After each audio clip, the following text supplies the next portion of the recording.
경제브리핑 불편한 진실이 여러분의 확실한 두통 치료제가 되어드리겠습니다. 경제뉴스가 연예뉴스처럼 쉽게 들리는 그날까지 경제브리핑 불편한 진실.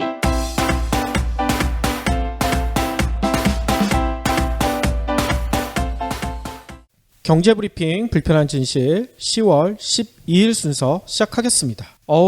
또 저희 팟빵 게시판에 소중한 댓글이 올라왔어요. 돈워커님이 이렇게 써놓으셨네요. 안녕하세요. 선사문화축제를 소개해 주시고 두 PD님께서 가족과 함께 직접 참여하시고 만족하셨다는 얘기를 들으니까 괜히 어깨에 힘이 들어가고 기분이 좋습니다. 저희도 갔다 오고 너무 기분이 좋았잖아요. 네, 정말 좋은 행사였어요. 그렇죠. 그래서 소개해드릴 축제가 하나 더 있어서 이렇게 글을 남깁니다. 그래서 무슨 축제인가 봤더니만요. 오는 15일, 16일 서울 여의도 문화마당 일대에서요. 대한민국 나눔 대축제가 열립니다. 나눔 대축제는요. 매월 10월 주말에 열리는데 올해가 벌써 7번째래요. 저 모르고 있었네요. 이 돈워커님은요. 1회를 제외하고는 매년 하루씩 둘러보고 있다고 이렇게 전하셨어요. 네.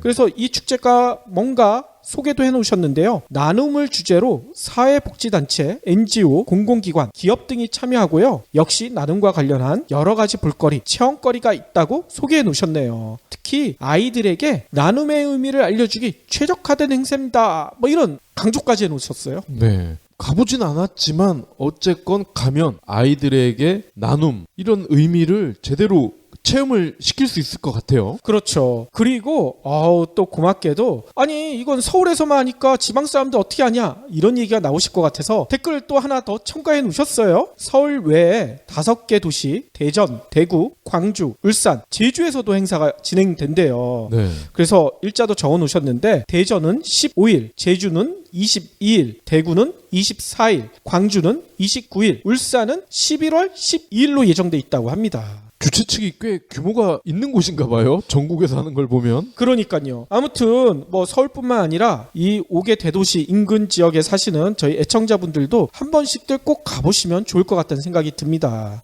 저희도 가봐야 되는데 어떻게 하죠? 근데 이번 주는 조금 힘들게 됐어요. 그죠? 그러니까 저희도 선약이 미리 잡힌 게 있어서 좀 바쁘게 됐거든요. 네. 그래서 이번 축제는 저희가 직접 방문하지 못할 것 같고요. 혹시 저희 애청자분들 중에 이 축제 다녀오시고 너무 좋았다 하면 댓글로 남겨주시길 부탁드리겠습니다. 글을 남겨주시면요. 저희가 필히 방송으로 소개를 하겠습니다. 이번 강의는 영향력에 관한 것입니다. 상위 업체의 영향력이라고 해야겠죠. 지난 10년 동안 웹사이트 수는 폭발적으로 늘었습니다. 근데 페이지 뷰는 이번보다 훨씬 집중되고 있습니다.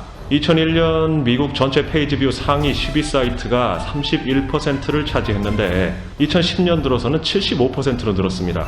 구글, 페이스북, 아마존은 단순한 IT 기업이나 쇼핑몰이 아닌 거죠. 심지어 아마존 CEO 제프 베조스는 유력 일간지 워싱턴 포스트를 인수했습니다. 요즘 농부들은 파종할 때마다 씨앗을 새로 사야 합니다. 씨앗이 자라서 열매나 곡식이 되고 거기서 다시 씨앗이 나오는 건데 어찌 된 걸까요? 글로벌 생물공학 기업 몬산토는 제초제를 뿌려도 작물이 죽지 않는 씨앗을 팝니다. 농부에겐 시간과 비용을 줄일 수 있어 획기적이죠. 다만 유전자 변형 씨앗이기 때문에 재생산이 안 됩니다. 결국 농부는 영원히 몬산토 씨앗을 사야 합니다. 더 큰 문제는 씨앗값이 해마다 크게 오른다는 겁니다. 위기에 빠진 자본주의, 다행히 우리가 구할 수 있습니다. 부유한 노예, 슈퍼자본주의의 저자 로버트 라이시가 신간 자본주의를 구하라에서 해법을 공개합니다. 상위 1%의 독주를 멈추게 하는 법, 자본주의를 구하라. 도서출판 김영사. 그러면 오늘 꼭 챙겨야 할 경제 브리핑. 첫 번째 브리핑이 아주 슬픈 자화상을 보는 것 같습니다. 오늘 서울신문이 보도한 내용인데요. 폐지를 줍는 어르신들 있잖아요. 주변에 많으시죠? 이분들과 국제유가의 하락, 이게 아주 밀접한 관계가 있다고 합니다. 아니, 폐지랑 국제유가가 무슨 관계가 있는 거예요? 그렇죠. 길거리를 다니면서 어르신들이 박스, 폐지, 펫병, 고철 이런 거를 리어커, 손수레라고 하죠. 이거를 얻어서 고물상으로 파시잖아요. 그렇죠. 근데 이런 분들이 은근히 많습니다. 주위에 보면요. 시민단체에서 추정을 하기를 전국에 175만 명. 7만 5천 명도 아니고 75만 명도 아니고 네. 175만 명이나 돼요? 그렇다고 하네요. 어이구. 근데요, 3, 4년 전만 해도 이 수입 활동이 나름 짭짤했대요. 하루에 많게는 5만 원도 가능했다고 합니다. 짭짤하다고 하기에는 너무 적은데요? 그래도 생각보다 많아요. 근데 이때가 2012년 9월 기준이라고 하는데요. 폐지값이요, 킬로그램당 159원, 그리고 페트병은요 597원, 고철은 362원, 캠 255원, 타이어 327원이었대요. 오호. 근데 지금은 가격이 어떻게 됐냐? 폐지가 80원. 4년 전과 비교했을 때 반값이죠? 그러네요. 페트병도 279원, 고철도 128원, 타이어 268원. 거의 반토막이 났습니다. 아하. 그래서 이 서울신문 기자가 어제 종로에 있는 한 고물상에서 80세 어르신을 만났나 봐요. 근데 이분이 손에 쥔 돈은 고작 12,000원. 아니, 아까 많게는 5만 원 번다고 했잖아요. 네. 그럼 반토막이 나면 2만 5천 원 버셔야 되는데 12,000원 너무 적은데요? 그러니까 실질적인 수입은 반토막이 더 낮다는 거죠. 아이고. 어르신이 이렇게 말씀을 하셨다고 합니다. 3년 전만 해도 운이 좋아서 무거운 고철을 줍기도 했고 폐지도 꾸준히 모아서 한 달에 60만 원은 거뜬했다. 생활에 적잖이 도움이 됐는데 이제는 틀렸다. 그러니까 하루에 12,000원 버셔가지고 어떻게 생활이 가능하겠습니까? 예, 고물상 대표분도 이렇게 얘기를 하시네요. 수입이 점점 줄다 보니 폐품을 수집하는 어르신들도 많이 줄었다. 그럴 수밖에 없겠네요. 근데 의외인 것은요, 이 이후에 국제유가 하락이 있다는 겁니다. 재활용품 가격은 신제품 가격과 동반해서 움직인다는 거죠. 뭐 당연한 얘기죠. 그렇죠. 근데 유가 하락으로 제품 가격이 전반적으로 떨어지니까 폐품 가격도 내려갔다는 거야. 아이고. 그러니까 예를 들면은 경기 침체로 공장의 원자재 수요가 줄면서 재활용 원자재 수요도 덩달아 감소를 하고요. 거기다가 중국에서 이 유가 하락의 영향으로 싼 원자재가 수입이 되면서 오히려 공장에서 재활용한 원자재를 쓰는 게 비용이 더 나가는 경우도 있다는 거야. 아하. 그러니까 고물값이 자연스럽게 반토막이 나고 3분의 1 토막이 나고 이렇게 된다는 겁니다. 아이고, 그렇군요. 저희가 예전에 있었던 일간지가 이 어르신들이 굉장히 좋아하셨잖아. 그렇죠. 그죠? 근데 요즘은 이 신문 자체도 보기가 어렵지만 전철 안에서 이렇게 폐지를 걷어가시는 어르신들이 거의 없죠? 아니, 진짜 이런 어르신들 언제까지 이렇게 폐지 주워가면서 생활하셔야 되나요? 방금 소개해드린 어르신 나이가 80이라고 했잖아요. 80이면 정말 손주도 아니고 이제는 증손주 재롱을 볼 나이 아닌가요? 그러니까요. 정부에서 도대체 뭐 하고 있는 건지 모르겠습니다. 동방예의지국이란 말은 이제 더 이상 못할 것 같아요. 민망해서. 수도권 일부 지역이 아파트 청약 광풍이 불고 있다. 뭐 이런 얘기가 여러 군데서 들리잖아요. 네. 막 언론에서 부추기고 있죠. 이때 아니면 못 산다. 뭐 이런 그쵸. 식으로. 그런데 벌써 중소도시에서는 딴 얘기가 들려오고 있어. 뭔 얘기냐면요. 중소도시 부동산 시장은요. 한겨울 된서리를 맞고 있듯이 꽁꽁 얼어붙었대요. 말 그대로 수도권과 지방이 천당과 지옥처럼 극과 극인 상황이 연출되고 있다고 합니다. 지난달에 충북 진천에서요 270가구의 아파트 분양에 나선 한 건설업체가 있었대요. 그런데 요즘 같은 상황에서는 이거 청약 많이 나올 것 같았잖아요. 그런데 1순위에 청약자가 몇 명인 줄 아세요? 설마 한 명? 한 명도 아니고 0. 0이라고요? 빵이에요, 빵. 네.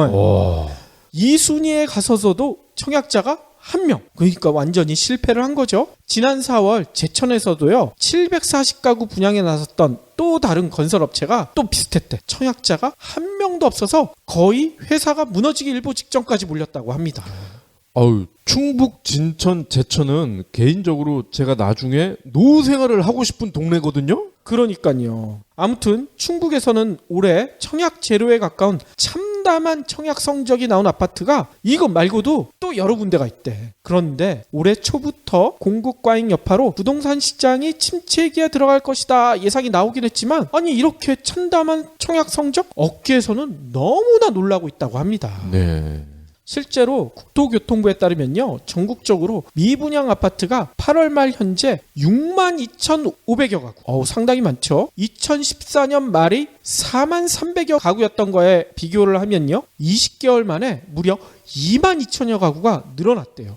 빈집이네? 그렇죠. 정부는 이런 문제 해결을 위해서 이달부터 적극적으로 대응에 나서겠다 이렇게 하고 있어요. 주택도시보증공사가요, 청주, 제천, 광주 북구, 경북 연천 이런 24곳의 미분양 관리 지역을 지정했다고 합니다. 그래서 미분양 관리 지역으로 지정되면요, 분양보증 예비 심사를 받게 돼서 주택사업 승인이 받기 어려워진대요. 그래서 분양 물량을 규제해서 아파트 미분양을 줄여보겠다, 이런 취지라고 합니다.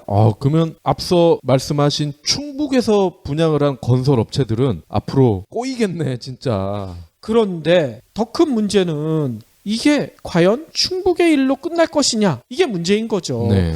이게 자칫 전국적으로 확산될 가능성도 없지 않아 있다는 얘기가 솔솔 들려오고 있어요. 이래서 후 분양을 해야 된다 그러잖아요. 다음 소식입니다.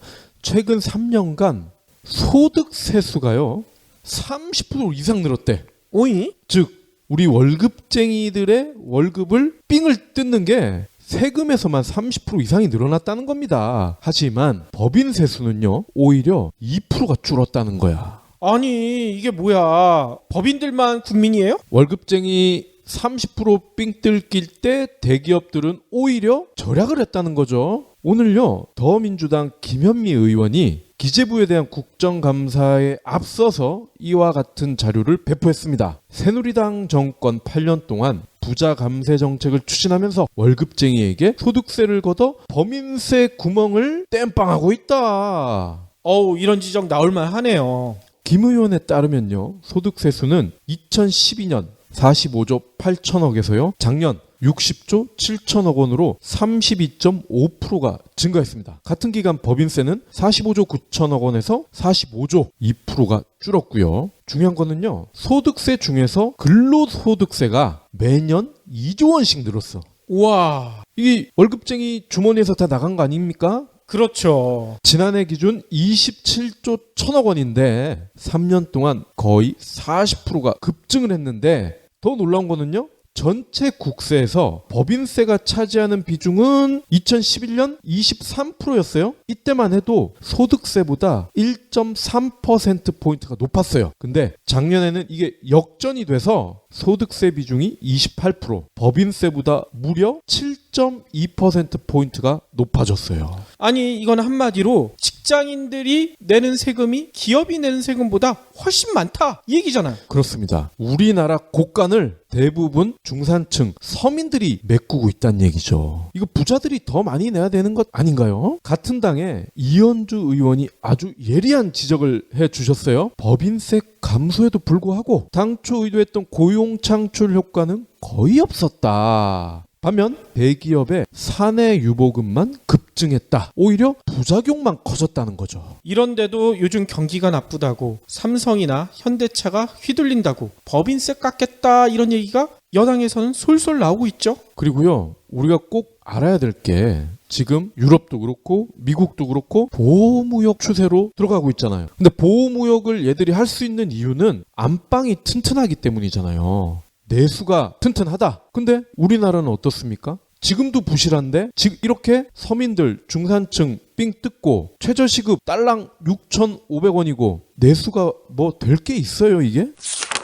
최근 조선업이 된서리를 맡고 있잖아요. 대우조선해양의 자구안 실행이 좀 앞당겨질 수도 있다, 이런 얘기가 나오고 있어요. 네. 그런데 중요한 것은 3,000명의 인력을 자를 것을 준비하고 있는 듯해요. 3,000명이면 가족까지 하면은 최소 12,000명이 고통을 받겠네요. 대우조선해양이 오늘 밝힌 바에 따르면요, 인력 감축과 설비 매각을 중심으로요 구조조정 방안을 이달 중 발표할 계획이라고 합니다. 대우조선해양 관계자는요 이달 7일부터 대략 1,000명 규모의 희망퇴직을 받고 있다. 또 올해 안에 분사 등을 통해서 2,000명 규모의 인력을 감축할 계획이다. 이렇게 설명을 했어요. 분사를 통해서 인력을 감축한다는 얘기는 공식적으로 욕 안 먹고 자르겠다는 거네. 그렇죠. 그래서 이렇게 방안대로 추진하게 되면 10월 현재 12,500여 명인 대우조선해양의 인력은요 10,000명 이하로 줄어들게 된다고 합니다. 대우조선의 인력 구조 조정은요 당초 2020년까지 순차적으로 진행될 예정이래요. 그런데 최근에 세계 선박시장 불안과요 드릴십 인도 지연 등 유동성 문제가 심각해지고 있대요. 그래서 구조 조정도 속도를 낼 수밖에 없다. 뭐 이렇게 설명을 하고 있어요. 사필 규정인 것 같아요. 호황일 때는 흥청망청, 망하면은 정부가 도와주겠지, 이런 마인드로 경영을 하니까 말이죠. 그런데 그런 마인드로 경영한 경영자들은 거의 처벌을 안 받고 왜 노동자들만 고통을 받아야 되는 거죠? 마지막 브리핑입니다. 저희가 카백 시간에 여러 차례 문제 제기를 했었던 현대기아차의 엔진 문제. 오호. 이거 왜 미국에만 리콜하고 한국은 아무 소리 없냐? 근데 오늘 현대기아차가요 대책을 내놨습니다. 어떤 대책을 내놨어요? 근데 대책을 내놨다고 해서 너무 큰 기대는 하지 마시고요. 아하. 제가 볼 때는 그냥 하수 정도가 되지 않나 싶어요. 문제의 엔진이 세타2였거든요. 근데 이 세타2 엔진의 개런티 기간을 미국과 동일한 기준으로 연장을 한다고 합니다. 그래요? 현재 우리나라는요 5년 10만 킬로예요. 근데 미국은 더블입니다. 10년 19만 킬로. 완전 더블은 아니군요. 1만 킬로가 빠지네. 자, 그럼 세타2 어떤 차에 들어갔느냐? 소나타, YF, 그랜저 HG, K5, K7, 스포티지 5종인데요. 지난해 현대차가 미국에서 이 엔진을 장착해 팔았는데 엔진 소음, 시동 꺼짐 등이 일어나자 리콜을 했단 말이죠. 현지에서는. 근데 우리나라에서는 미국의 경우 엔진 공장 청정도 문제로 엔진에 이물질이 들어가서 문제가 생겼다. 국내 생산 차량에도 동일한 기준을 적용할 수는 없다면서 쌩 깠지. 아니 이 말을 그대로 해석하자면 한국 공장의 청정도가 더 높다는 얘기네요. 그렇죠. 아니 근데 노동 생산성 얘기할 때는 미국 공장이 훨씬 뛰어나다며. 그러니까. 근데 저희도 그렇고 뭐 경향신문도 그렇고 이 문제를 계속 언급을 했었잖아요. 그래서 그런가? 현대차가 오늘 이렇게 밝힌 거죠. 국내 고객 서비스 강화를 위해서 세타2 엔진을 장착한 국내 차에도 미국과 같은 보증기간을 적용하기로 했다. 오호. 기존 보증기간이 종료돼 유상으로 수리한 소비자에게 수리비, 렌트비, 견인비 전액 보상하겠다라고 마치 대단한 일을 한 모양 자랑을 했단 말이죠. 당연히 해야 되는 건데. 근데 미국처럼 리콜을 해야 될 거 아니야. 그렇죠. 그게 최선이라는 거죠. 근데 리콜은 하지 않고 보증기간만 연장하겠다. 이 얘기는 뭡니까? 소비자 중에 좀 민감할 수도 있는데 둔감한 분도 분명히 계실 거란 말이죠. 아니 나는 뭐 끌어봤더니 크게 지장이 없는데, 이런 분들은 그냥 넘어가겠다는 거죠. 한마디로 그냥 쌩까겠다.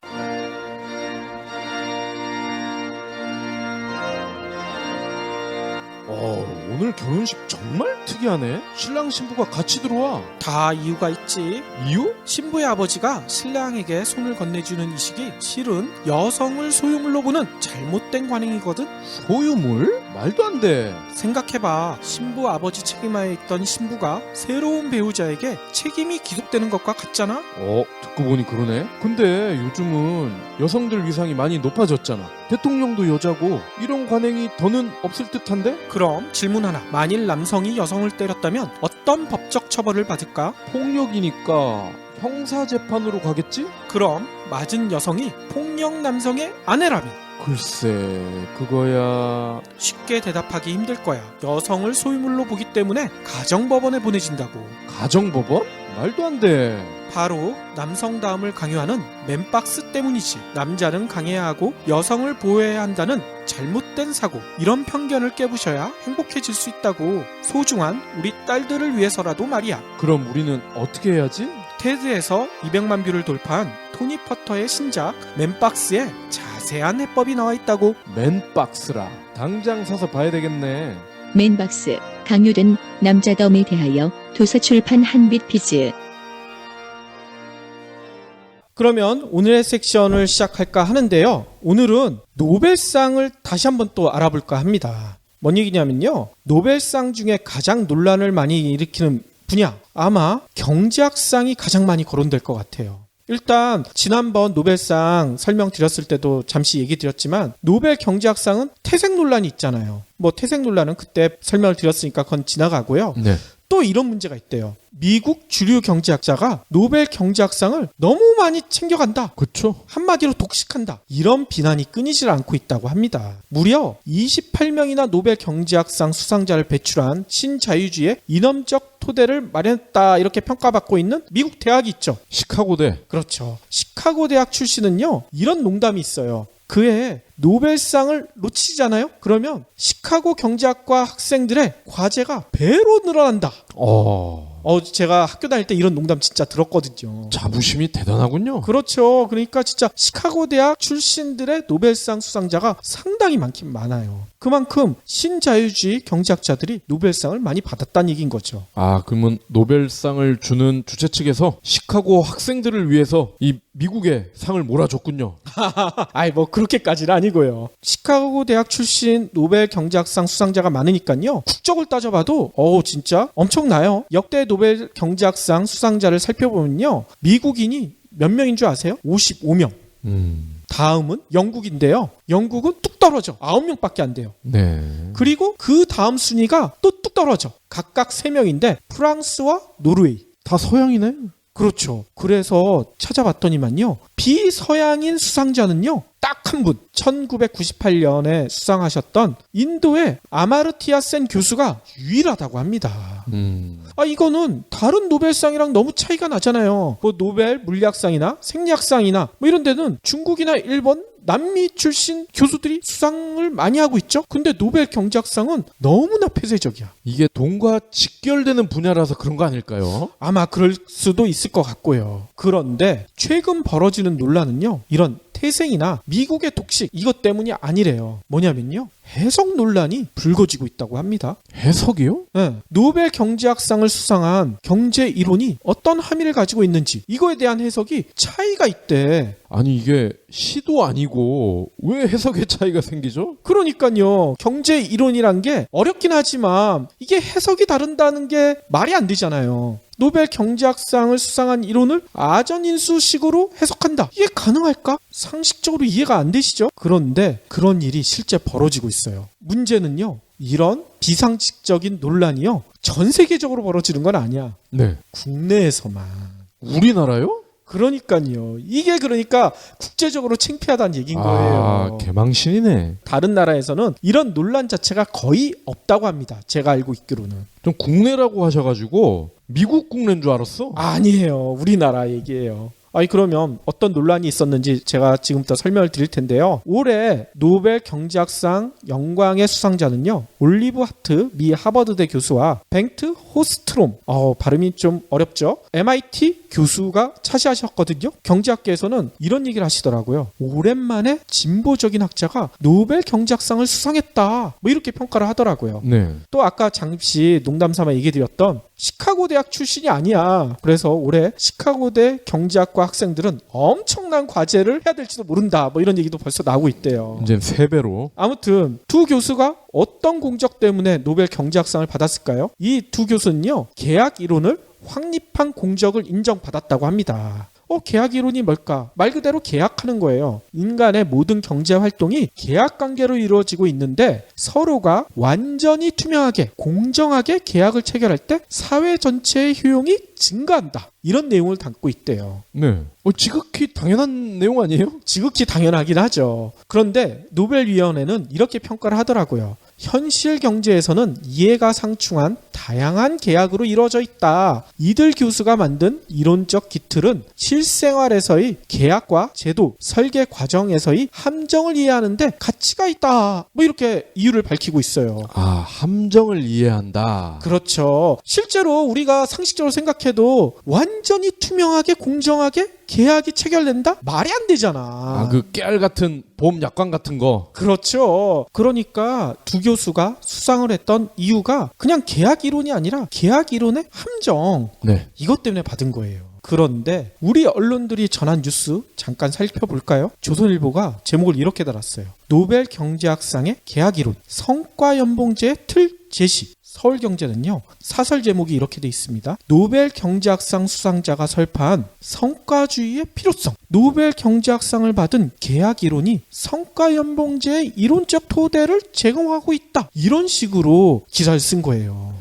보수 언론이 그랬으면 하는 방향으로 썼군요. 그렇죠. 그래서 제목만 가지고 얘기하기 뭐하니까 실제 어떻게 썼나 제가 한번 살펴봤어요. 네. 우선 조선일보 기사입니다. 조선일보는요, 홈스트롱 교수가 주로 회사와 직원 간의 근로계약 과정에서 양측이 어떻게 자기 이익을 극대화하는지에 주목했다. 이렇게 전해요. 이런 연구를 바탕으로 홈스트롱 교수는요, 1970년대부터 기업이 주인인 주주가 최고 경영자와 성과를 연동시킨 계약을 맺어야 기업 실적을 끌어올릴 수 있다. 이렇게 주장해서 관심을 모았다고 또 전하고 있습니다. 네. 그래서 이것이 오늘날 대부분의 기업들이 채택하고 있는 경영자 성과 연봉제의 이론적 바탕이 됐다. 이렇게 명시를 하고 있어요. 이거는 자본주의를 구하라 저자인 로버트 라이시 교수, 그분도 노벨상을 받았잖아요. 그렇죠. 그분과는 정반대의 주장이네요. 그렇죠. 또 서울경제 사설을 한번 또 살펴볼게요. 서울경제는요, 계약 이론의 대표적인 것이 노사의 임금 계약이다. 이렇게 전하고 있어요. 네. 그래서 이렇게 썼더라고요. 고용주는 근로자들이 성과를 내놓기 전까지는 그가 어떤 능력을 가지고 있으며 일을 얼마나 잘하는지 알기 힘들다. 능력이 서로 다른데 똑같은 임금을 주는 것은 비효율적일 뿐만 아니라 시간만 지나면 임금이 상승하기에 근로자가 노력을 하지 않는 도덕적 해이를 가지고 올 수 있다. 이는 CEO와 주주의 관계에서도 마찬가지다. 성과주의를 기업 경영 전반에 도입하지 않는다면 생산력을 향상시킬 수도 혁신을 이룰 수도 없다는 것이 하트와 홈스트롱 교수가 내린 결론이다. 이렇게 써놨어. 만약에 이걸로 노벨상을 받았더라면은 이거 노벨상을 잘못 준 거지. 그러니까 말입니다. 파블로프의 개 때부터 성과주의는 이미 있었는데. 맞습니다. 그런데 이 두 기사 제가 방금 전에 얘기 드린 거 보다가 조금 이상한 점 있지 않으세요? CEO와 주주 관계. 이걸 언급했잖아요. 네. 서울경제는 이거를 노사 관계로까지 때렸는데 조선일보는요, 경영자의 성과 연봉제란 말로 CEO와 주주 관계를 한정 짓고 있어요. 도대체 왜 그럴까요? 두 교수의 이론을 살펴보면 해답을 찾을 수 있을 것 같습니다.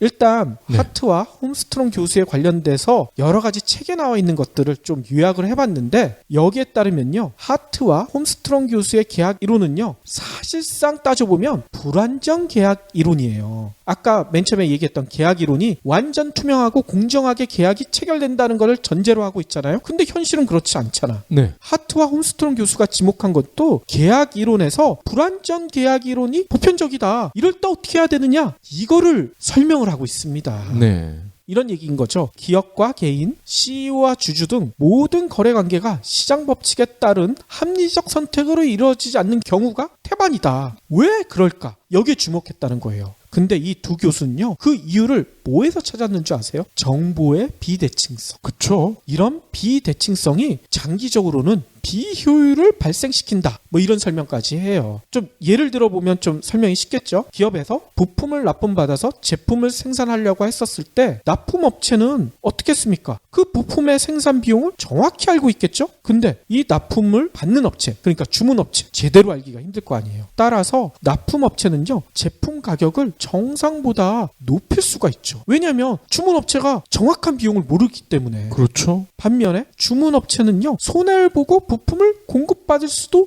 있어요. 이건 뭐 얘기겠습니까? 우리가 경제학에서 일반적으로 얘기하는 수요와 공급의 법칙에 의해서 가격이 결정된다는 게 아니잖아요. 정보를 얼마나 가지고 있느냐 아니냐에 따라서 가격이 높아질 수도 낮아질 수도 있다는 얘기인 거죠. 수요와 공급 나올 때랑 지금은 세상이 다르죠. 그렇죠. 그리고 이 대목에서 이 갤로트 7이 터진 이유도 설명이 돼요. 갤로트 7 같은 경우에 부품들이 삼성전자 계열사에서 만든 것들이 굉장히 많거든요. 그러니까 삼성은 오히려 정보를 너무 많이 가지고 있어서 사단이 일어났다는 거죠. 그렇죠. 부품 가격 후려치기를 너무 많이 하니까 여기서도 증명이 되는 얘기인 거죠. 그런데 이런 정보의 빗대칭성 문제는요, 노동시장에도 적용될 수가 있대요. 경제학 공부하신 분들 중에서는 주인 대리인 모델, 이거 많이 들어보셨을 거예요. 네.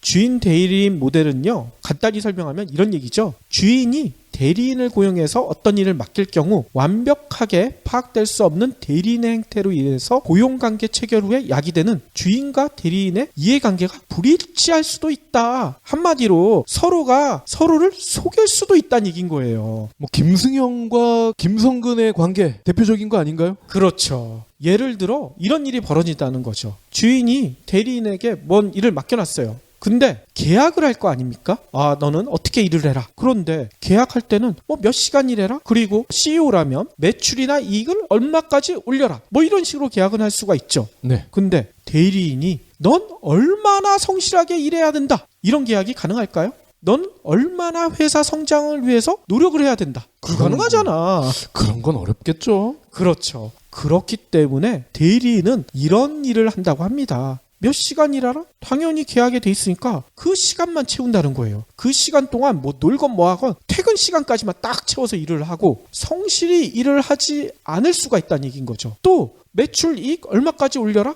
그러면 이런 짓도 한다고 합니다. 회사의 미래가치? 아, 난 상관없어. 현재 성과만 내면 돼. 직원들 쥐어짜건 부품업체를 쥐어짜건 당장의 매출 이익만 높일 수가 있다는 거예요. 회사가 망하건 말건. 그렇죠. 그런 측면에서 CEO에게 스탁 옵션을 주면 이 사람은 자기 주가 올리는 데만 신경을 쓴단 말이죠. 그렇죠. 왕창 올랐을 때 이걸 다 팔아버리면은 결국 장기적으로는 회사의 가치가 떨어지는 거 아닙니까? 맞습니다. 그래서 주인 대리인 모델의 대리인은요, 주인의 이익보다 자신의 이익을 추구해서 여러 가지 문제를 발생시킨대요. 그래서 경제학에서는 이런 문제를요, 대리인의 문제 또는 대리인의 딜레마 뭐 이런 용어로 부르고 있어요. 김성근 감독이 특타를 맨날 하면은 김승현 회장이 기분이 나쁠 수도 있죠. 그러니까요. 저렇게 심하게 시키면 제 병날 텐데 그럴 수 있죠. 전력 악화되는 거 아니야? 그거와 비슷하군요. 맞습니다. 그래서 올해 노벨상을 받은 두 교수는요, 이런 문제에 주목했대요. 그런데 단순하게 이렇게 주인 대리인의 문제에 주목했다는 얘기가 아니라요, 이 주인 대리인의 문제를 공기업 민영화에 적용시켰다는 거야.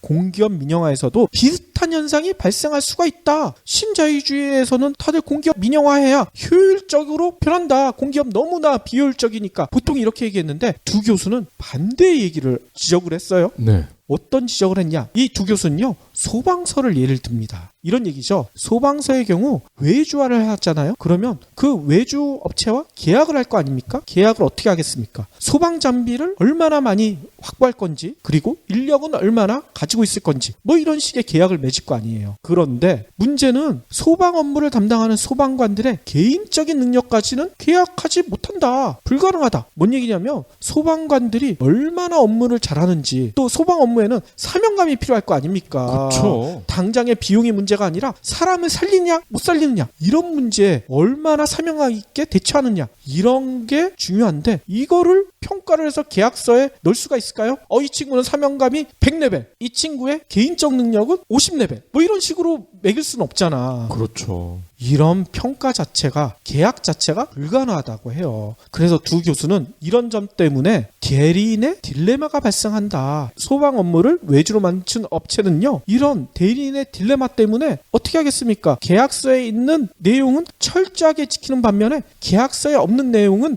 다 무시한다는 거예요. 어떤 무시? 소방관들의 능력을 무시한다는 거예요. 소방관들을 무시한다는 게 아니라 소방관들 중에 자질이 뛰어난 사람이 아니라 월급 싼 사람을 뽑는다는 얘기인 거예요. 그렇죠. 싼 월급으로 그 사람들을 채용하게 되면 능력이 떨어지더라도 채용해서 숫자만 맞춰놓으면 되잖아. 인력만 맞춰놓으면 되잖아. 그리고 이 외주 업체들은 어떻게 하냐? 나 이렇게 비용을 줄였다. 이렇게 성과를 많이 냈다. 또 계약하자. 외주 계약 연장해줘. 이런 식으로 놔둔다는 얘기인 거예요. 아니 이렇게 싼 임금으로 들어온 사람이 있다고 하면은 만약에 비상 상황이 발생을 했을 때 사명감이나 이런 게 글쎄요, 저라도 일부러라도 안 가질 것 같은데? 그러니까요. 한마디로 이런 대리인의 딜레마 때문에 공공기업의 민영화는 엉망이 될 수가 있다. 두 교수는 이렇게 지적을 해요. 네. 이건 보수 언론들이 주장하던 민영화 논리라는 완전히 정반대 얘기 아니에요. 성과 연봉제 문제는 어떨까요? 두 교수는요, 스톡옵션 등 인센티브를 통해 대리인의 딜레마를 줄일 수 있다, 이런 얘기는 해요.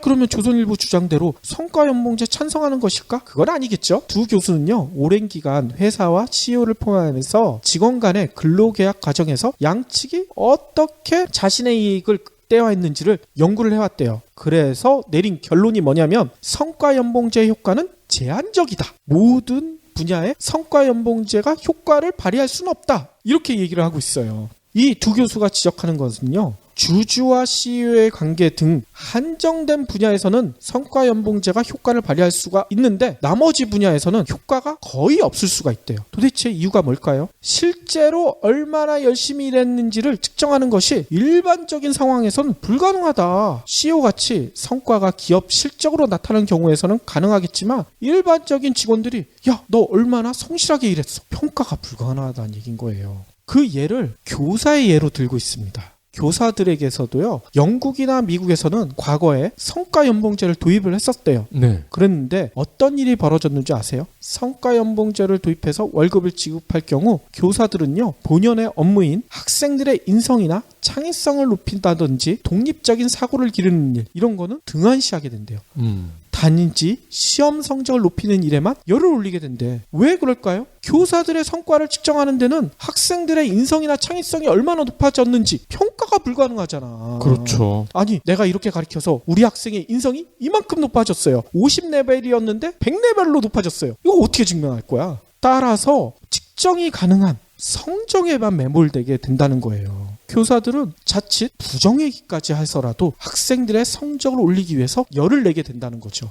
근데 조만간 이것도 가능해질 것 같아. 우리 지난주 MS 김용욱 부장님이 설명을 해주셨잖아요. AR, VR, MR이 보편화되면은 그 사람의 리액션, 표정, 말투, 이것만 봐도 얘가 어느 상태인지를 알려준다. 에이, 그거는 진짜 미래의 얘기죠. 아무튼 다시 돌아와서요, 한마디로 평가가 불가능한 업무에 성과 연봉제를 도입하게 되면요, 부작용이 심해진다. 두 교수는 이렇게 지적을 해요. 지난번 저희가 성과 연봉제 설명했었을 때 간호사 얘기 드렸었잖아. 네. 간호사들도 진짜 그 간호사의 능력을 평가를 하려면 얼마나 치료를 잘했는지, 환자들한테 얼마나 친절했는지, 이런 걸로 평가해야 되는데 이게 평가가 불가능하잖아. 그러니까 우리나라 일부 대형 병원에서는 간호사들의 평가를 토익 점수로 하고 있다, 이 얘기 드렸었죠. 그렇죠. 이거랑 똑같은 얘기인 거예요. 인간이기 때문에 더더욱 어려운 것 같아요. 맞습니다. 돈을 많이 준다고 해서 사명감이 생길까요? 그래서 두 교수를 노벨상 수상자로 선정한 스웨덴 왕립과학원도요, 이런 설명을 붙였어요. 기업의 성과는 시장 상황 등 다양한 변수에 따라 결정되기 때문에 단순히 성과만 의존해서 인센티브를 지급하면 운에 따라 급여가 결정되는 결과를 불러올 수 있다. 이런 부작용이 생긴다는 거죠. 그래서 위험이 큰 산업일수록 인센티브보다는 고정적인 급여를 더 늘려야 직원의 성과를 높일 수 있고, 안정적인 분야에서는 성과급 비중을 늘리는 것이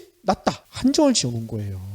아무튼 이 설명만 들어도 보수 언론이 얘기한 거랑은 완전히 다르죠. 아니, 그러면 조선일보도 그렇고 서울경제도 그렇고 지금 상을 받은 학자들의 말이 100%라면은 거의 10% 정도만 인용을 해서 자기 유리한 식으로 쓴 거 아닙니까? 그렇죠. 그러면 이들은 우리나라 독자들을 나머지 90%는 모를 것이다 라고 생각한 거 아니에요? 아마 그런 듯해요. 완전 바보로 취급을 하네요. 그러니까요. 그런데 더 화나는 게 있어요. 이게 올해 처음 벌어진 일이 아니야. 작년에도 있었어요. 한경. 그렇죠. 지난해 저희 방송에서도 잠깐 얘기 드렸었는데 기억을 되살리기 위해서 다시 한번 설명하자면요. 지난해 노벨 경제학상 수상자는요, 미국 프린스턴 대학의 앵거스 디턴 교수였거든요. 네. 근데 수상 소식이 나오자마자 언론들이 이렇게 썼어요. 불평등이 나쁜 것만은 아니다. 디턴 교수가 좋은 불평등론으로 상을 받았다. 더 나아가 이런 기사도 있었죠. 21세기 자본으로 유명한 프랑스의 토마 피케티 교수 있죠. 이 교수와 디턴 교수를 대결 구도로 만들어냈어. 네. 그래서 제목이 이렇게 돼 있더라고요. 불붙은 파이 논쟁. 디턴 키워라, 피케티 나눠라. 이런 식으로 말이에요. 그러면서 또 조선일보예요. 조선일보는 이런 얘기를 했습니다. 디턴 교수에게 노벨 경제학상을 안긴 것은 글로벌 금융위기 이후 일부 경제학계에서 피케티류의 평등주의 접근 방식에 힘을 실리는 것에 대한 경계심을 나타낸 것이다. 이렇게 강조를 했더라고요. 또 디턴 교수의 책 위대한 탈출을 출간했던 한국경제신문은 디턴이 피케티의 대항마이고 디턴이 불평등이야말로 성장의 또 다른 기회라고 역설했다. 이렇게 보도를 했거든요. 네. 그때도 저희가 짚어드렸지만 디턴 교수의 이론은요, 진짜 일부 언론들이 멋대로 해석한 거였어요. 특히 디턴 교수의 책 위대한 탈출이 원래 외국 번역되어 있었거든요. 근데 이를 그대로 받았었어. 실제로 이 책의 원제는요, 위대한 탈출, 건강, 부, 그리고 불평등의 기원. 근데 우리나라 번역서의 부제는 뭐로 돼 있었는 줄 아세요? 불평등은 어떻게 성장을 촉발시키나? 이거였거든요. 또 표지 밑에는 피케티와 디턴 모두가 불평등을 외치는데 디턴 교수는 왜 세계가 어느 때보다 평등해졌다고 말하는가? 이런 문구까지 달아놨어. 네. 대결 구도로 만들겠다는 거죠.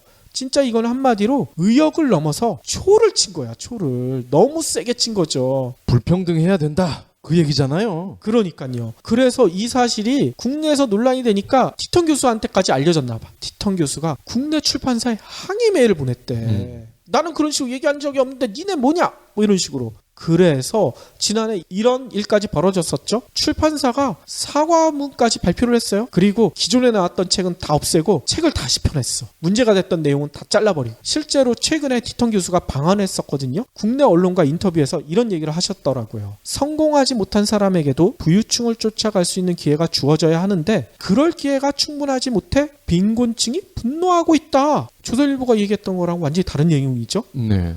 또 사람들은 부에 분노하다기보다는 부당하게 축적된 부에 분노한다. 불평등이 성장의 기회다. 조선일보 주장이랑 완전히 다른 내용이에요. 그러면 지난해도 그렇고 올해도 그렇고 왜 보수 언론들은 지네 멋대로 이렇게 해석하고 있을까요? 저희가 생각하기에는요, 노벨상마저도 이념투쟁의 도구로 삼으려는 의도가 깔려있는 게 아닌가, 이런 의심이 들어요. 그 전제하에 우리가 이렇게 보도하면 99%의 개 돼지는 믿을 거야. 이런 게 있는 거죠. 그렇죠. 제가 처음에 말씀드렸듯이 노벨 경제학상은 미국 주류 언론이 받아왔다고 했잖아요. 신자유주의가 노벨 경제학상을 그동안 휩쓸었다. 뭐 이런 얘기까지 나왔었고요. 네. 그런데 점점 신자유주의가 퇴색하고 있죠. 올해도 신자유주의에서 좀 벗어난 분들이 노벨 경제학상을 받으셨잖아. 전 세계적으로도 1대 99 이런 불평등 문제 해결 목소리가 점점 높아지고 있고, 보수 언론이 보기에는 이런 상황이 너무나 못마땅한 거야. 어떻게든 되돌리고 싶지 않을까, 이런 생각에서 마음대로 해석한 게 아닌가,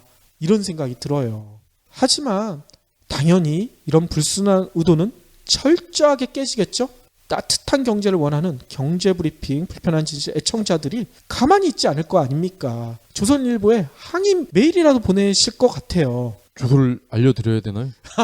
아무튼 조선일보와 보수 언론들의 보도 태도를 보면서요, 저는 이런 생각까지 들어요. 이런 속담이 있죠. 죽은 아이 불알 만지기. 이런 식으로 아직도 철진한 신자유주의에 목매고 있는 이런 모습이 보이고 있는 것 같아서 오히려 이제는 안타까움을 넘어서 불쌍하다는 생각까지 들고 있습니다. 언론사들이 알아야 될 게 있습니다. 지금 1대 99의 불평등을 이야기하고 있잖아요. 다수의 학자들이. 근데 이게 비단 돈이나 재산에 관해서만 이게 하나는 게 아니에요. 1대 99는 언론 소비자의 성향과도 거의 일치합니다. 그렇죠. 당연히 99는 조선일보와 같은 보수 언론이 아니라 중도와 진보를 지향하는 그런 분들이거든요. 그렇죠. 그럼 어떻게 돼요? 조선일보도 앞으로 먹고 살려면 99쪽에 맞는 그런 기사, 보도 많이 해야 되겠죠. 아무튼 그런 생각으로 저희가 오늘 내용 전해드렸는데 그렇게 되기는 힘들겠죠?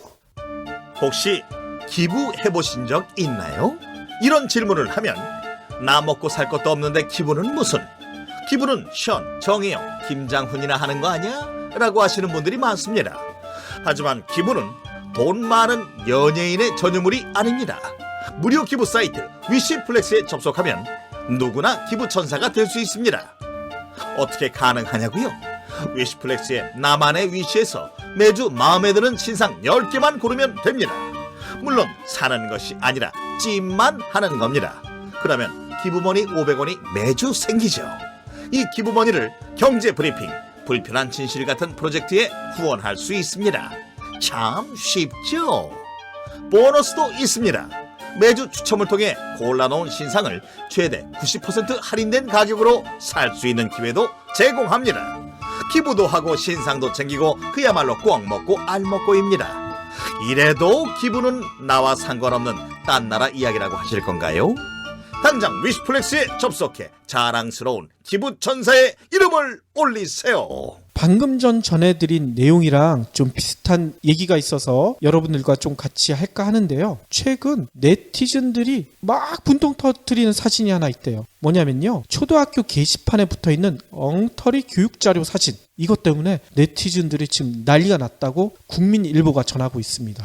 뭐가 붙었길래 그런 건가요? 각종 온라인 커뮤니티에 초등학생이 배우는 IMF 이런 제목의 사진이 붙어 있다는 거예요. 이 사진은요, 그림과 함께 설명이 적혀 있는 게시물 3장이 담겨 있다고 해요. 현재 초등학교 게시판에 붙어 있는 교육자료인지는 확인이 안 되는데 얼마 전까지 초등학생이 접한 내용이다. 국민일보는 이렇게 전하고 있습니다. 그러면 도대체 뭔 내용이 있길래 이렇게 네티즌들이 분통을 터뜨릴까? 내용에는요, 이렇게 돼 있대요. 1997년 전 국민을 고통에 몰아넣은 IMF 경제 위기에 대해서 설명을 하고 있는데 이런 설명이 붙어 있다는 거예요. 한편으론 잘 살게 되었다고 생각한 많은 국민은 근검절약을 하던 일을 잊어버리고 해외여행이나 비싼 외국 상품을 사는데 재미를 들여 나라 돈이 많이 새어나갔다. 이 얘기가 뭔 얘기겠어요? IMF 위기가 국민들 때문에 벌어졌다. 이렇게 설명하는 거 아니겠습니까? 그렇죠. 이 소식을 전해 듣고 네티즌들이 진짜 척반하장이 따로 없다 이렇게 분노를 하고 있다고 하더라고요. 이렇게 왜곡된 내용으로 초등학교 학생들이 배우고 있다는 게 이게 뭔 얘기겠습니까? 외환위기에 정작 주범인 방만한 경영을 일삼았던 재벌이나 또 관리 감독을 손놓았던 정부 둘 다 책임에서 빠져나가고 국민들 너희들이 미개하기 때문에 너네들이 개 돼지기 때문에 IMF가 벌어졌다. 초등학생들한테 이렇게 가르치고 있다는 얘기인 거예요. 이거는 거의 99%일 것 같은데 관련 부처에서 오더가 내려가지 않았을까? 팩스로? 그렇죠. 이 내용에 대해서 일본 네티즌들은 노예 교육이다. 뭐 이렇게까지 성토를 하고 있다고 합니다. 저는 이 소식을 보면서 이런 생각까지 들어요. IMF 위기 원인을요, 국민 탓으로 돌리는 정부의 행태가 교과서를 왜곡하는 일본과 뭐가 다를까? 그렇기 때문에 일본의 교과서든 일본이 독도가 우리 땅이라고 주장을 하는 거든 그런 마인드로 이해를 하는 것 같아. 우리도 이럴 때 이러는데 쟤네도 이러니까 저러는 거 아니야? 악과 악이 통하는 공감대가 있다는 거죠. 아무튼 우리 초등학생들이 진짜 이렇게 배우고 있다면 경제브리핑 불편한 진실 들으시는 애청자분들이 정확하게 다시 알려줘야 될 것 같아요. 초등학생들 보러 경제브리핑 불편한 진실 들으라고 해야 될까요? 어린이용 버전을 만들어야 되나요?